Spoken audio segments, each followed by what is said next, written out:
అంగవైకల్యాన్ని అవహేళన చేసిన స్టీఫెన్ హకింగ్స్ కంటే మనం గొప్పవాళ్ళం కాదు. జాతీయ అహంకారాన్ని ఎదురెడ్డి ఓడిన నెల్సన్ మండేలా కంటే మనం గొప్పవాళ్ళం కాదు. అదేవిధంగా కటిక పేదరికాన్ని అనుభవిస్తూ రెక్కాడితే గాని డొక్కాడని దీప్తి కంటే మనం గొప్పవాళ్ళం కాదు. అటువంటి భారతదేశం గొప్పగా చెప్పుకొని ఇటీవలే ఒలింపిక్స్ విజేత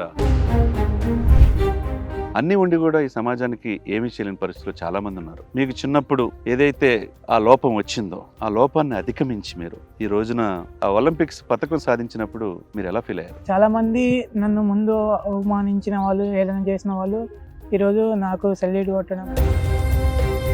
ఈ కోట్లాది మంది జనంలో ప్రపంచంలో అత్యధిక జనాభా భారతదేశంలో ఉంది. అటువంటి వాళ్ళలో మట్టిలో మాణిక్యాలు ఉంటారు, ఐడెంటిఫై చేయలేని వాళ్ళు ఉంటారు. అటువంటిది ఈ దీప్తిని ఎలా మీరు ఐడెంటిఫై చేశారు? ఖమ్మంలో అప్పుడు స్టేట్ లెవెల్ మీట్ జరుగుతుంటే అక్కడ చూసి అరే ఈ అమ్మాయి అయితే స్ట్రాంగ్ ఉంది, మంచి పరిగెడుతుంది, పనికి వస్తుందని నేను వాళ్ళ అమ్మ నాన్నకు ఇన్ఫార్మ్ చేశాను. ఇట్లా హైదరాబాద్లో మీ పీఈటీ ఆ స్కూల్లో వెంకటేష్ మిమ్మల్ని ఐడెంటిఫై చేశారు. స్కూల్లో గేమ్స్ పెట్టారు. ఆగస్ట్ 15కి జనవరి 26కి గేమ్స్ పెట్టినప్పుడు రన్నింగ్లో ఎప్పుడు ఫస్ట్ వచ్చేదాన్ని. పథకాలు 10 వస్తే చాలు అనుకున్న పరిస్థితి నుంచి 20 దాటిని. ఎన్ని వచ్చినాయేమో మొత్తం భారతదేశానికి? 29. అంటే మోదీ గారు కూడా చాలా ఆశ్చర్యపోయాడు. మీలాంటి కోచ్లను అభినందించాడు, ప్రత్యేకంగా అమ్మాయిని కూడా ఆశీర్వదించాడు. నాన్నకి నువ్వు మంచి ప్రయోజకురాలు అయిన తర్వాత మీ అమ్మ నాన్నకి ఏమిద్దాం అనుకున్నావు, ఏమి ఇచ్చావు, ఎప్పుడు ఆనందపడ్డావు? అంటే మా అమ్మ వాళ్ళు నా బిడ్డను కూడా ఇట్లా అన్నవాళ్ళు, నా బిడ్డను కూడా ఒక రేంజ్లో చూడాలి అని వాళ్ళు అనుకునేవాళ్ళు. సో వాళ్ళు అనుకున్నట్టు కూడా నేను ఇప్పుడు ఒక రేంజ్లో ఉండి వాళ్ళు.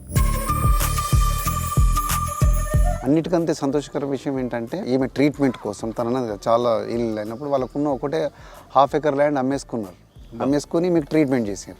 ఏషియన్ గేమ్స్ మెడల్ తర్వాత సెంట్రల్ గవర్నమెంట్ కొన్ని డబ్బులు ఇచ్చారు. సో ఆ డబ్బులతోటి మళ్ళీ అదే ½ ఎకర్ ల్యాండ్ మళ్ళీ వాళ్ళకు కొనిచ్చింది. ఒక తెలుగు బిడ్డగా, ఒక మహిళగా నేటి జనరేషన్కి మీరు ఇచ్చే సందేశం ఏంటి? అంటే మాలాంటి వాళ్ళని కూడా పారా అనే కాకుండా మాలాంటి వాళ్ళని కూడా అందరితో సమానంగా ఈక్వల్గా చూడాలని. చాలా గొప్ప మాట చెప్పావు. అది ఆ దృష్టి లోపం అంటారా, మనుషుల యొక్క వే ఆఫ్ ఇది అంటారా? ఆ అమ్మాయి ఏం కోరుకుంది, మీతో మేము కూడా సమానమే అనే భావంతో చూడండి చాలన్నారు. ఆ పాపం అడగల, గౌరవించండి అనేది. అది గొప్ప.